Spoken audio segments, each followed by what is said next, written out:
बाजारामध्ये कैऱ्या यायला लागल्या ना की मला आठवतो तो म्हणजे हा असा मुरब्बा. आणि काय मस्त टेस्टी मुरब्बा बनवून दिला होता आईने. आईला मी सांगितलं आणि आईने लगेच मार्केटमधून जाऊन 2 किलो कैरी घेऊन आली होती आणि त्या स्वच्छ धुवून घेतल्या, त्याची सालं काढून घेतली आणि त्याला किसून घेतलं होतं. कैरी इतकी गोड होती, मी तर तशीच सुद्धा किती खाल्ली.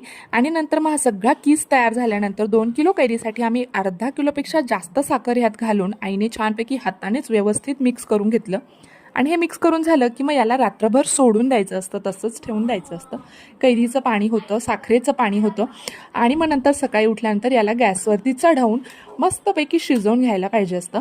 मस्त त्यातलं पाणी जे आहे, कैरीचं पाणी, साखरेचं पाणी आटेस्तोवर, त्याला एक ग्लेज येईस्तोवर, मस्तपैकी मिश्रण घट्ट होईस्तोवर ते शिजवून घ्यायचं. यामध्ये आपण मध्यंतरी वेलचीची पूड घालू शकतो. आणि हे बघा छान घट्ट झालंय मिश्रण आणि मुरब्बा तयार आहे. हा मुरब्बा 6 महिने ते वर्षभर आपण स्टोअर करून ठेवू शकतो. So thank you so much for watching. Bye.